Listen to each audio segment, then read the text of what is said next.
Welcome back to the podcast. I'm your host, Ashley, and today we're diving into the world of sunless beauty with the inspiring entrepreneur who has truly mastered the art of juggling it all. Our guest is Jazmine Scar, the founder of Bella Bronze Tan, a leading brand known for its premium sunless tanning products. In 2014, Jazmine launched her first fast-drying, streak-free and odorless sun tanning solution, revolutionizing the industry and giving customers a flawless natural glow without harmful effects of the sun. Since then, Bella Bronze has continued to grow, with Jazmine opening multiple beauty salons and expanding her product line to include mousses, spray, and aftercare products, all vegan and cruelty-free. Her brand has become a trusted name in the beauty world, known for high-quality results and a commitment to the ethical practices. Today, we dive into Jazmine's stories of how she turned her passion into a thriving business and the lessons that she's learned along the way. Jazmine, thank you so much for joining me and welcome to the podcast. Thank you. Thanks for having me. So let's jump into your story and take me back to the beginning as to how your journey in the tanning industry started. Well, my first experience getting a spray tan was when I was 18. I was in this dance troupe that would perform at Indies. So random. And I remember getting my first spray tan and I was like, whoa, what is this? This is the best feeling I've ever had in my whole life. I didn't even have one for my formal, like a Gold Coast girl where you just lay on the beach, very naughty. Had frangipani's in my hair, my formal. So I had like a natural tan. Yeah. And so when I had that, I was like, I'm going to do this forever. I need to do this. So then I ended up going to another salon, paying all this money. I'd catch 2 buses to get a spray tan because I had no car.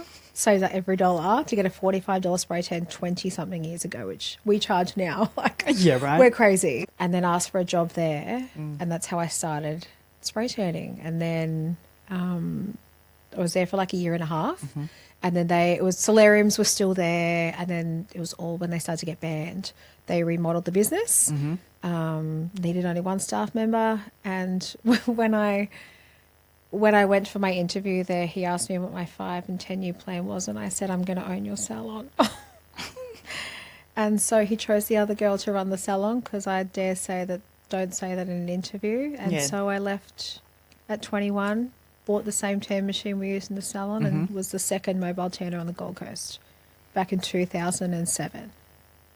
Yes. So for anybody listening, solariums in Australia or tanning beds were banned in 2015 or 14? Good question. I think it was around that time. Around that time, yeah. They started to get phased out. Spray tanning became very popular. Yes. But at that stage, they weren't banned when they phased them out from where we were. They were just very shunned upon. Yeah. There was a lady called Claire, and she died of a melanoma, and it was like the biggest thing that like hit the news. So like sad for her, and I'm glad that it's like happened here, that it's banned. Did you have a salon at the time, or you mobiling, or how did it work? Yeah, mobile tan in an absolute bomb of a car all over the Gold Coast. I used to charge $25 to drive all over. And I was living with a partner at the time, and we had a little granny flat at the back of his parents' house, and I'd tan there as well.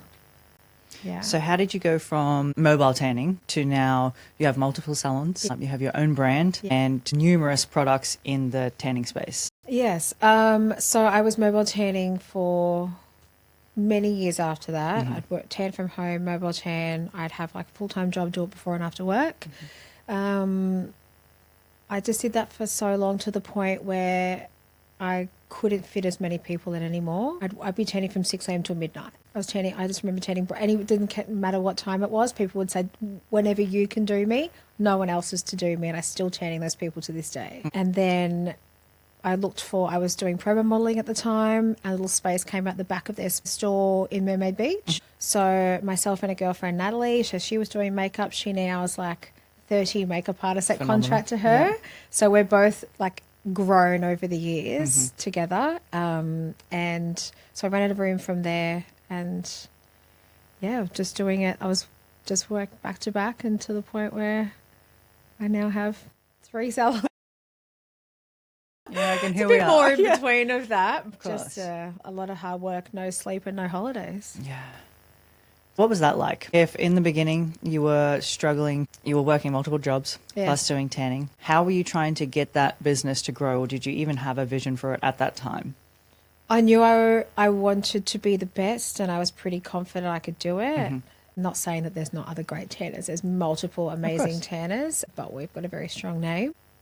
How did I do it? I'm very good at time management. I know exactly how many minutes it will take from every single suburb. So I would fit it all in, manage my time well. But I got to the point where I was doing 30 tans a week before and after work, working in a nutrition sales role. They liquidated. And I was like, do I go and fulfill the same role in another space, or do I go full-time tanning? And within 3 months, I tripled my clientele. Phenomenal. That was prior to the salon, right? Yes, that was before. That's when I had a space. Yeah, I was renting a space. Okay. So then I have never done any other job since then. That was when I was 27 maybe, and I'm almost 39. Tell me about the creation of how you came to formulate your own solution. Circling back to, I was like, how did I actually start the process? My brain, I'm very undiagnosed ADHD, if it's not happening, I'll do it myself. I've always had that. I've still got that mind frame. I want to open all these things. I just don't have the time. Focus. And I'm just going to do what I need to do. Seriously, just stick to tans. Yeah. And I remember using a brand, I won't say, they used to private label and get it from America. And I would cough a lot. And I'm like, it stinks. I'm coughing. I went to the doctor and he was looking at my lungs and he's like, you have tan in your lungs. What's going on? And I'm like, I'm just using this awful product. And that started, back in the day, no one thought about it. We just got tans. We never even thought of what was going on our skin. Zero consequences. This is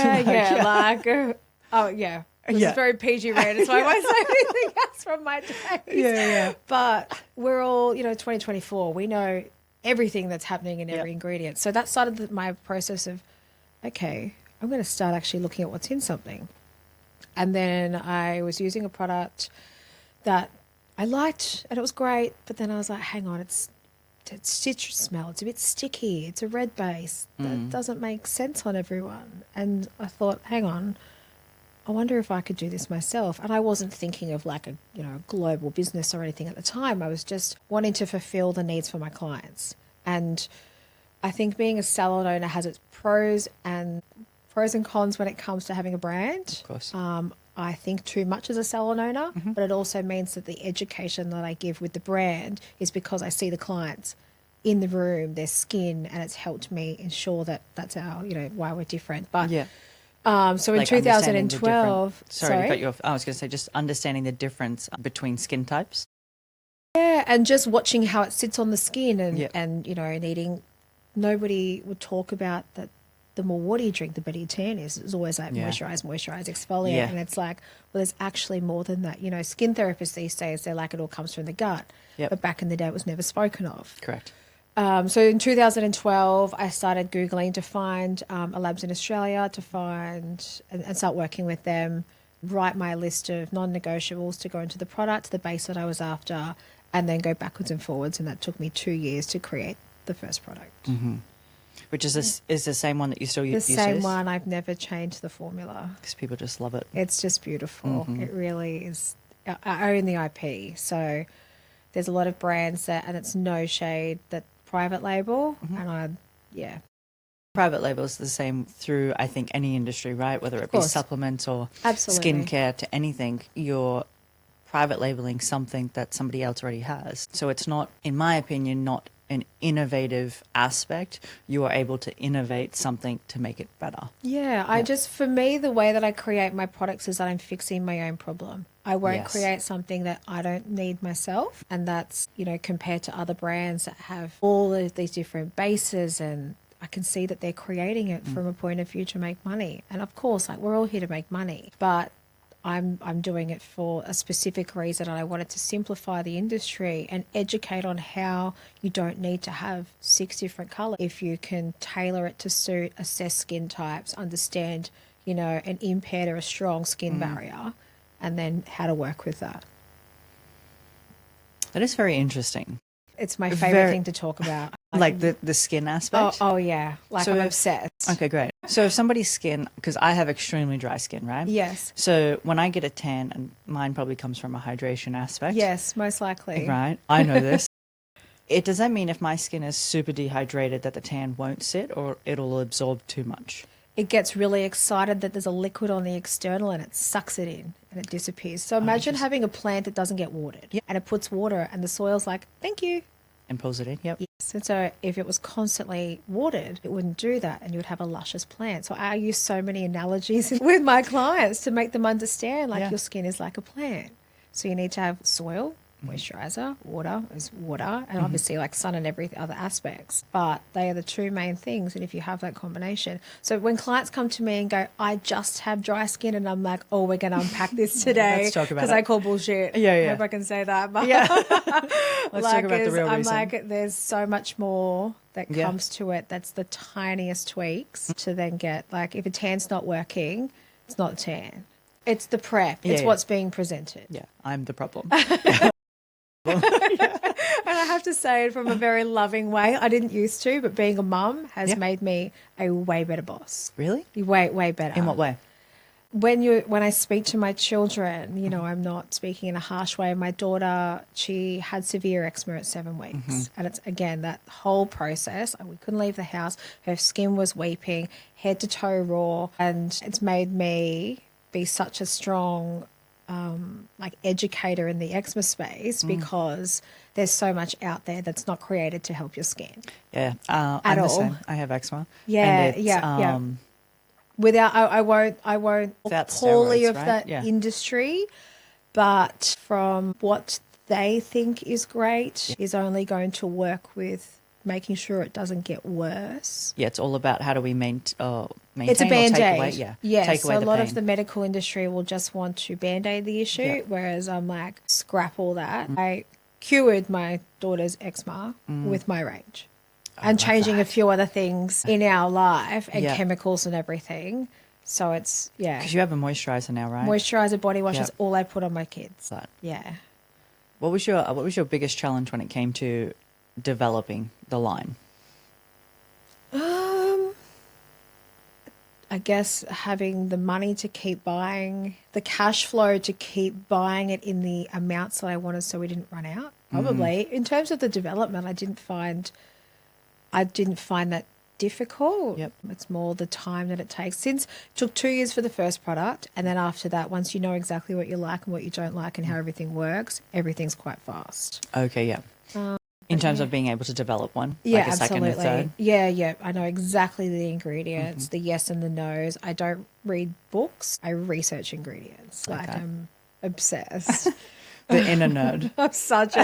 I'm an ingredient skin nerd. Like I think love that's a it. good thing, right? You almost have to be. Huge. Yeah. It's definitely one of our point of difference is that we educate so much in that space. Were you self-funded or did you Yes. have investors? How did you get off the No, ground? so it's just me to create the brand, and even with the salons, I actually had a bad credit rating from like making silly mistakes when I was younger Don't we all? and not being able to, even though, you know, I was a mobile tanner, so being able to go to the bank and be like, look at all my cash. Yeah. They're going to be like, we aren't going to give you we anything. don't care. So I all of my mobile tanning and opened the salon, I saved like 60 grand. Oh, good for you. Yeah, like That's phenomenal. I saved everything, Yeah. opened the salon, and look, I wouldn't buy everything with cash these days. Cash is king, keep it for yourself. Yeah. But everything is for myself. I've had business loans and still have those in place for the growth of the salons and whatnot too when I've opened bigger up. But I've come from a very, very low income family. There's no handouts. I've been working since I was 12 years old to buy my own clothes. So no investors, just me. Do you ever take a moment, sit back and reflect on that? I kind of did when I was driving here today, just because of the video that for context, one of my staff for the 10th birthday has created a TikTok video with all of clients and stockers saying like happy birthday, and I was like and it's like holy moly, like I've created a family. So that's Well, you really have. And speaking as someone who was a client, Yes. like you literally have. Yeah. For context, Jazz started tanning me back in like 2000. And I want to say 12 or 13. So long ago. Yeah, so long ago. And even at that time, you were willing to tan at any time, Anytime. night, day, to ensure that, you know, your clients or your customers were fully looked after. Wait. And that was during your mobile days. Yeah.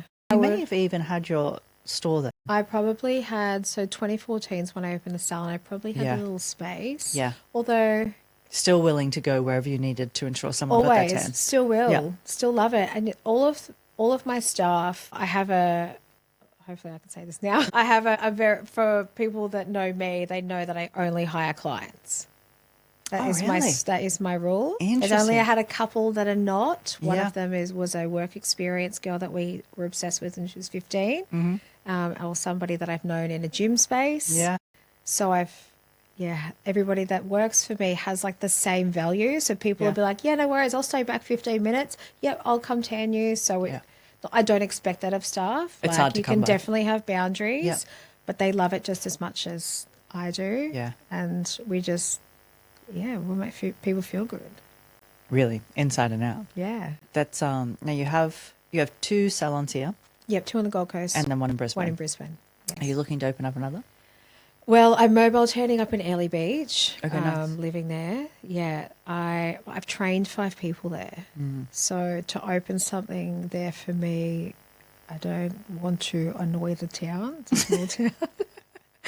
And It's a very small town. it is a small town. And like I come down here anywhere from at least once a month. So I wouldn't want to put myself in a space where I wasn't able to come visit my first babies. So I don't have any, I don't think I will, but if an opportunity came up on North Brisbane where it's a small salon, I was going to buy it, well, I would do it. Yeah. So, but I have other things I want to open. How do you handle the competition in the space? Because the beauty space as a whole is very competitive. Yeah. Look, there's bigger brands than me, and there will always be bigger brands than me. They've got huge financial backings, and I could do that, but for me, I would rather just trot along and grow my way up that way. I don't know. I don't really focus on the competitors as much. I know the product that I've created is better. It's skin focused. I know it's create like all of the extracts, and so I don't really focus on it too much. It's more so that when people come into the salons or people ask what the difference is, and we give a really good service, that I know that they'll never go back to that Anywhere competitor. else. Yeah. But when they DM my clients and I post a photo and they offer them 10 grand to go use their tan, that pisses me off. I'm sorry, what? What? So that's happened multiple times. And then I see a photo of my client that I've tanned in a campaign for a brand. Oh, that's savage. Oh, yeah, it happens all the time, not just to me. Yeah. Savage. Yes, yes. So if I'm hearing you correctly, that you're tanning the girl and then the girl is being used in a different campaign. Yes. Wow. Yeah, they're sneaky.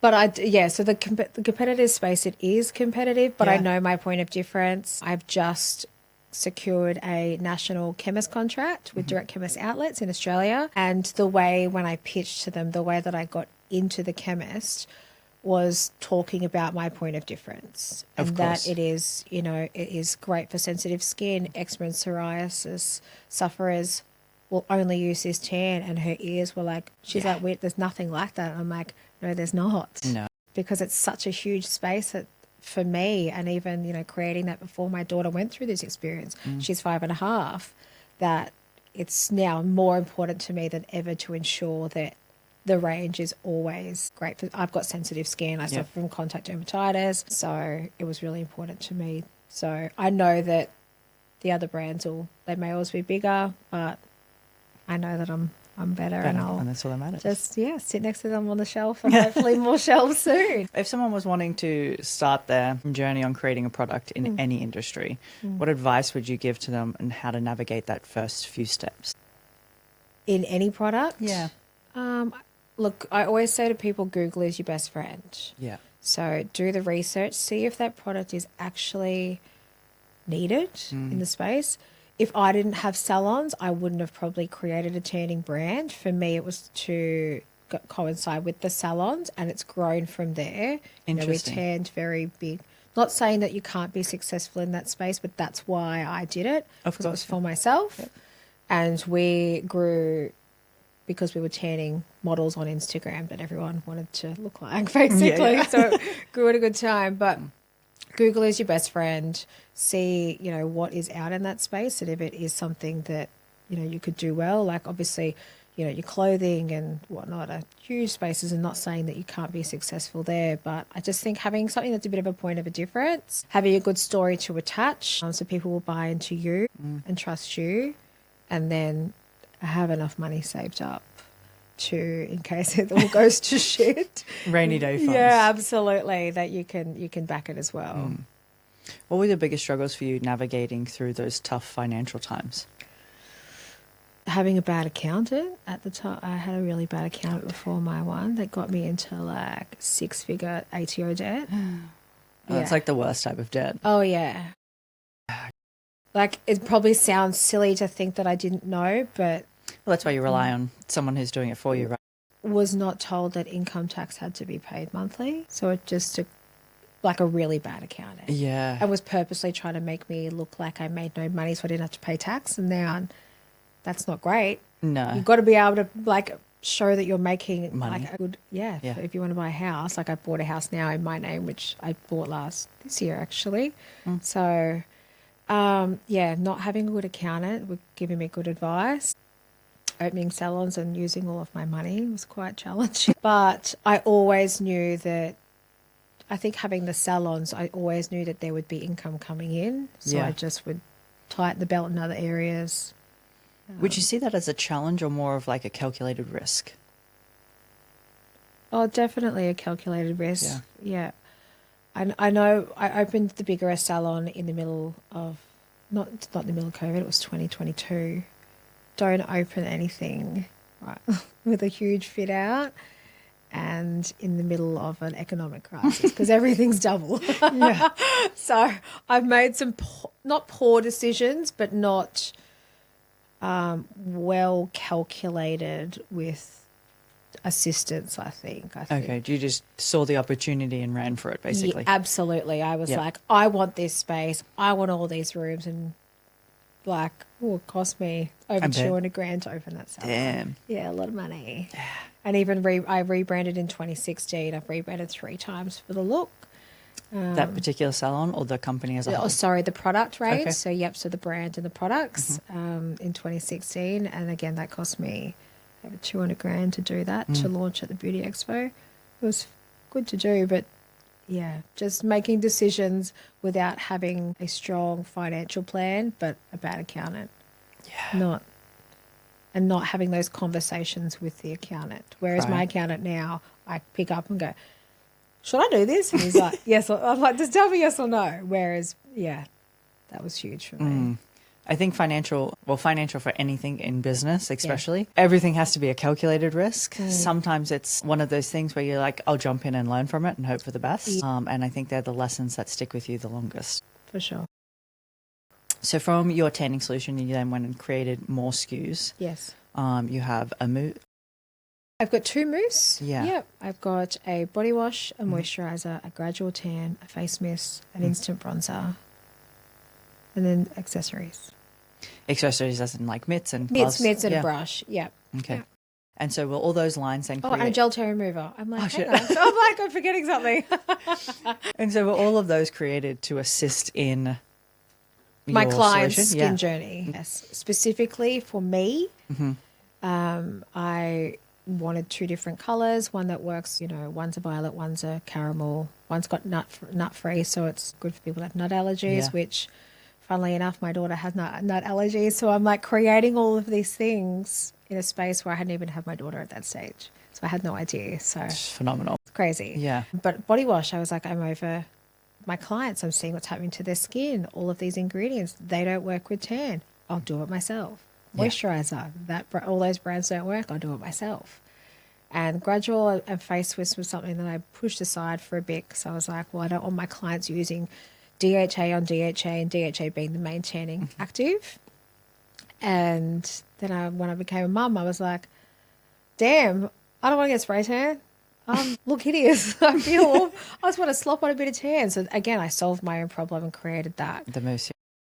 Yeah, mousse and the gradual and the face mist just for like a hint of colour or holding the tan. Instant bronzer because I'm used to use Napoleon Whipped Dream back in the day when I was a club rat. And I was like, I need something.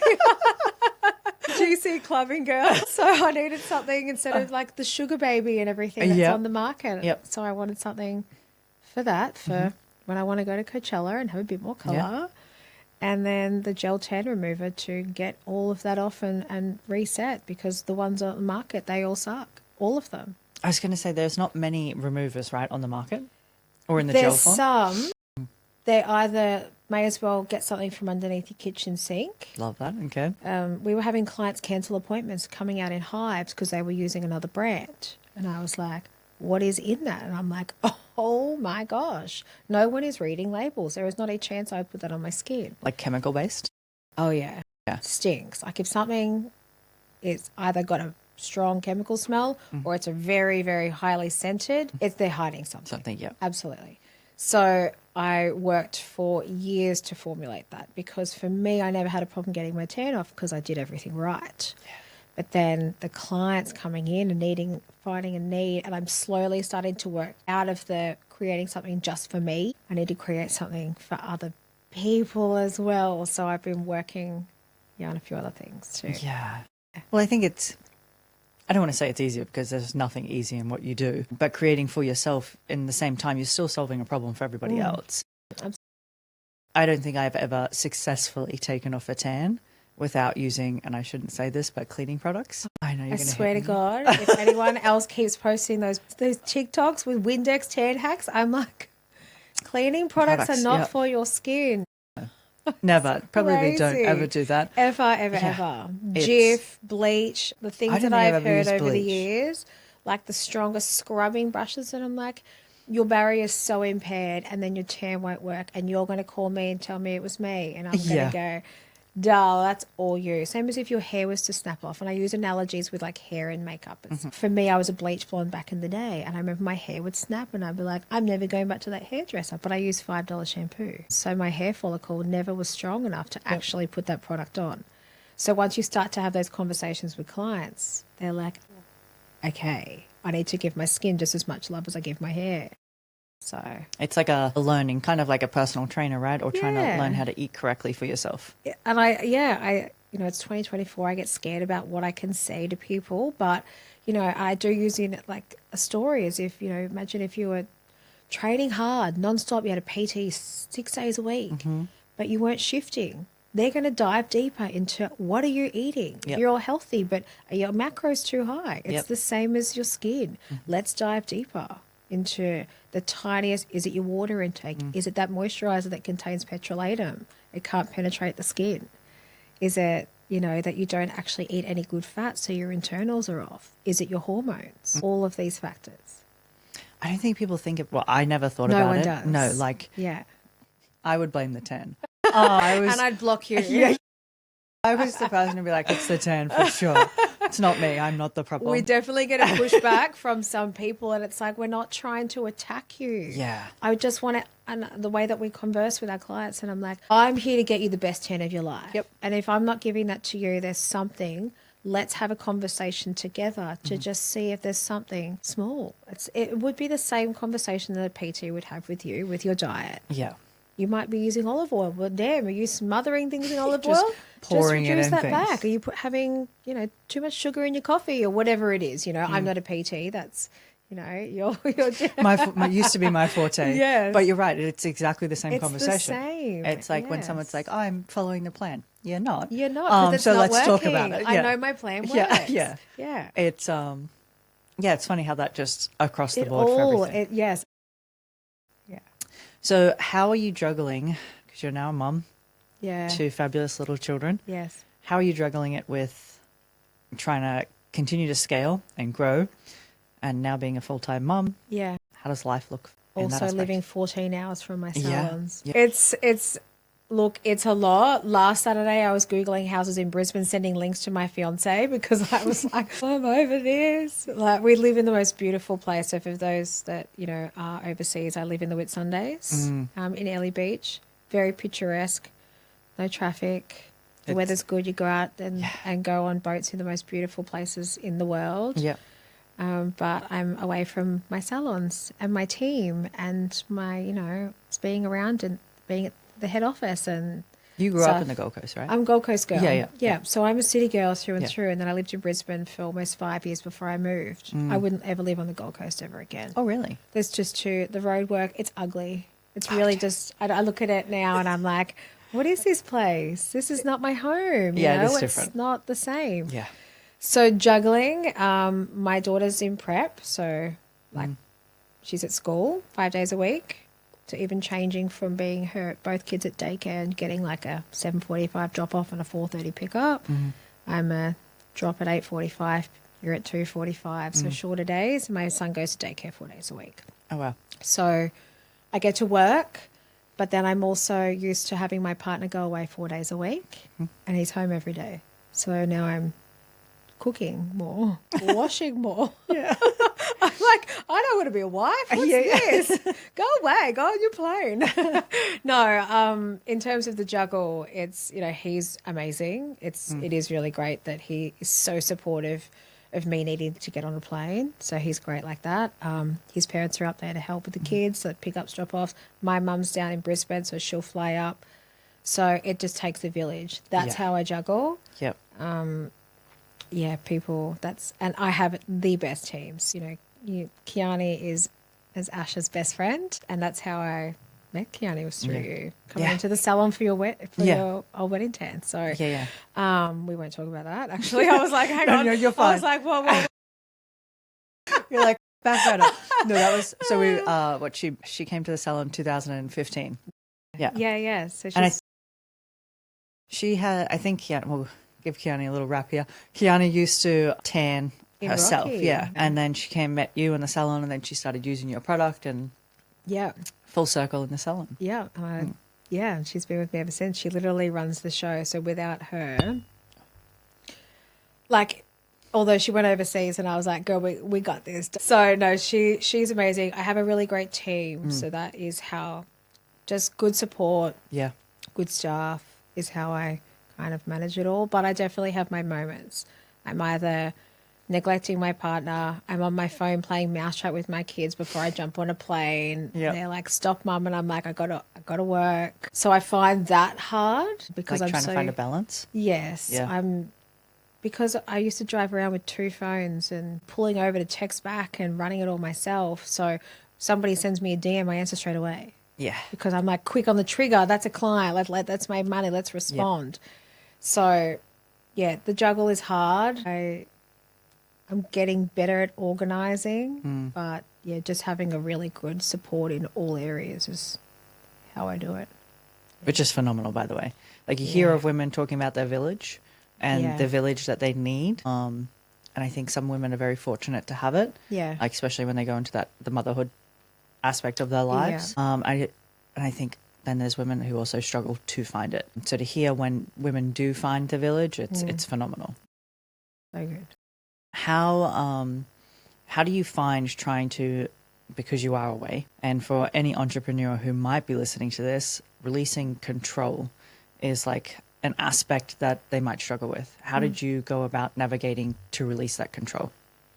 I met my partner 8.5 years ago and I actually wanted to move to America and open salons and tan celebs. But then we met at Coachella, so I never did it. And when I met him before, I knew that if we were to stay together, my life would be up there. So I knew that I would have to start stepping my way back. I didn't know when that would be, but I always knew that I would be either stepping back to focus on the brand or less tanning. So I haven't found it too bad. There's certain aspects like letting go of social media for other people to do is probably the hardest thing for me because I'm like so fast, and if things aren't done in my way, trying to get my brand voice is probably, that's the hardest thing for me to let go of. But I don't find the rest of it too bad because I have such trust in people and have that connection with the staff to let go. So I haven't found that part too bad. Kiani's terrible at it. She is really bad at it's letting like go. It skipped you and it got to her. Yeah. So I've learned to delegate. I don't feel that I had bad control doing so. I think I found that I just had to do it. Otherwise, other areas like my brain, no one can do what's in my head. No. So I need to be able to train people to do the role that they need to do and not micromanage that. So I don't find it too bad. That's really good. Yeah. I do struggle with letting go and having conversations with different entrepreneurs. It's like letting go or patience is like one of the two sides of the coins that they seem to struggle with the most. Yeah. So what's plans for you now? Like right now? Well, no. I'm like, for can the I go brand. get wine or something? No, for the brand. So I've got a new product coming out soon. Hoping that it can come out this year. It's really focused for the professional space, and I'm trying to create things that very skin focused. So like, let's work with that barrier, fixing people that dry skin, that just because they don't, like, if people aren't listening or doing the work, they're going to come anyway. So let's try fix that. So more of the professional space range. So that we'll be working on. I've been looking at opening a gym up north. Good for you. Basically, I'm at the stage where I have the papers to sign the agreement. That's awesome. Yes, whether I do that or not, again, there's not a gym that I like, so I want to open one. You're like, I need to And sell then my this brain's problem. like, why do I want to spend $500,000 opening something? Do I want to? I don't know. And you got to love the gym space. Oh, yeah. So I'm very focused in wellness. So for me, like LED, like different, like really lymphatic treatments, I'm hugely a fan of. So opening something up in Airlie Beach is possibly something in that space too, for me. And then, hoping that, with this national chemist contract that we've secured, there's almost 120 stores in Australia. Which is phenomenal. Yeah, so hoping that relationship, grows really well and takes it internationally. So I would love to get into some very large stores over there, and then get the product in a warehouse over there is really a key focus for 2025. The cost to get the pallet over there is astronomical, so we're even looking at reformulating it in a US lab. Yeah, good for you. And the bonus of owning the formula is Yeah. that I can do it. Whether they get that right straight away is, you've got to work on that. So cutting those costs instead of shipping them over and the product spoiling possibly if it's sitting on a dock. So, more international expansion is the focus. I love it. I love it. I think, well, to your point of if you're wanting to formulate in America, I think that happens a lot in the sup industry where they'll end up being from here, going to America, and they end up just formulating in America to cut down their costs because shipping is... It's just through the roof. Hey, in the Americans, you can put all the good stuff in. Yeah. Australia's pretty strict on what's in your sups. You can almost put anything in a supplement and call Oh, it yeah. a pre-workout and off you go. Yeah. Like it's bizarre in that aspect. Yes. Talk to me about getting into the chemist here. What was that like, or that process? It's been 7 years since I first had the conversation with them. I was working with a business coach who was the worst. That's actually a very bad decision that I made. But actually at the same time, she was awful. Okay. That connected with the chemist initially. She had another client that she was trying to get us both in at the same time. And by doing so and pushing so harshly, didn't go through. But I wasn't ready. I had a very closed-minded... I was worried going into chemists I would annoy the salons, but people are gonna buy what they're gonna buy, so you may as well have that where they can grab it. Yeah. Otherwise, they're going to buy the stuff that come from the kitchen sink. Yeah.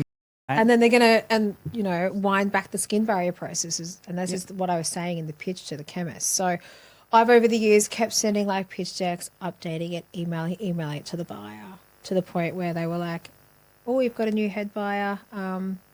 Let's look at a meeting." And I was like, yes, this is the only one I want to be in.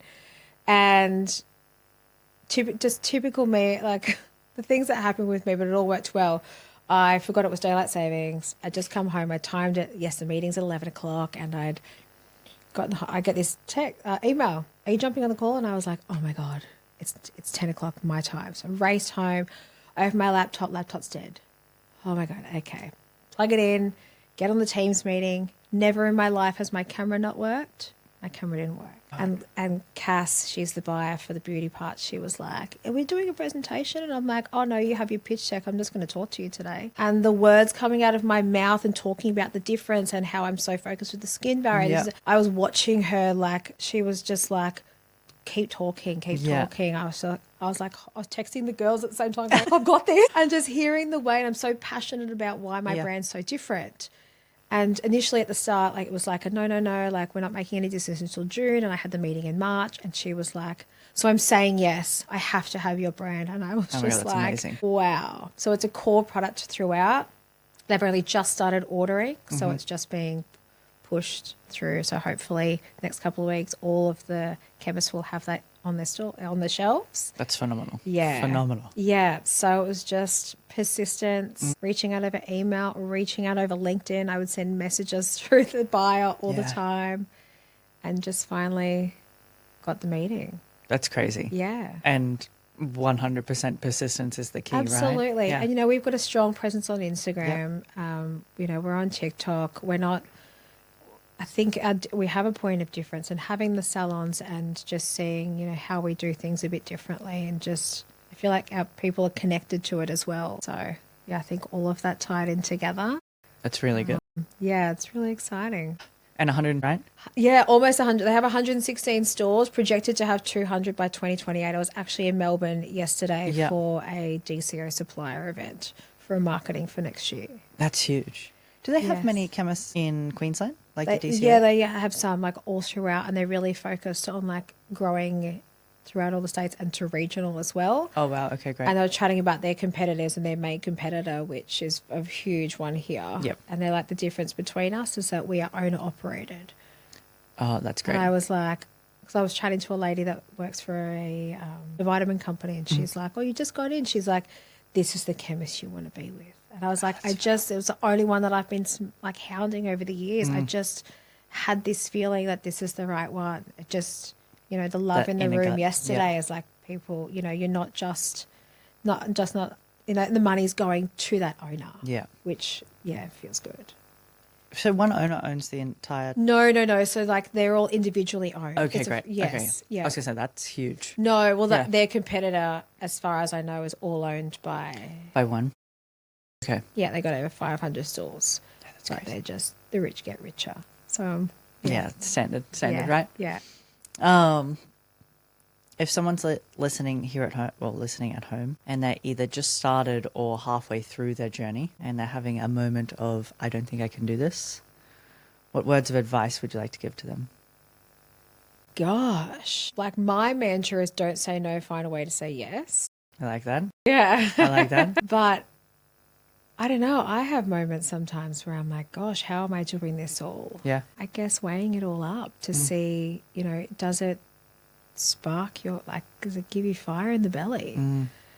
Or, I don't know. It's a tricky one. Just for me, it's like I just kept going. Yeah.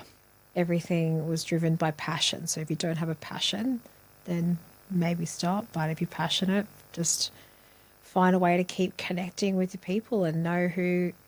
Like for us, knowing who your niche client is and marketing to them and contacting and reaching out and just not stopping. So if the passion's there, keep going. If it's not, think about it a little bit harder. There's so many people that are rebranding their businesses and closing their doors or going into the education realm instead of having a salon front. And they're all just wanting...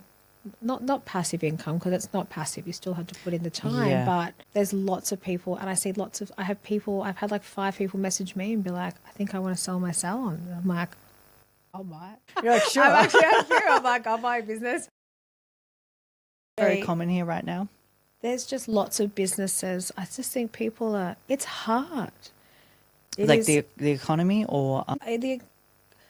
Everyone has money for something. Yeah, I agree. Yeah. So they just don't want to buy what you're selling. Yeah. Yeah. So people could self-tan, but they want to come in for that experience. It's that therapy session for 15 minutes. It's that connection.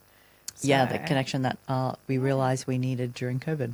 Yeah, absolutely. So, yeah, I think if you're having a hard time, maybe weigh it all up and see if it's something that you really are enjoying. And if you are, find a way to grow it, or book a weekend away, or go work away in a hotel for a day and just see how you feel.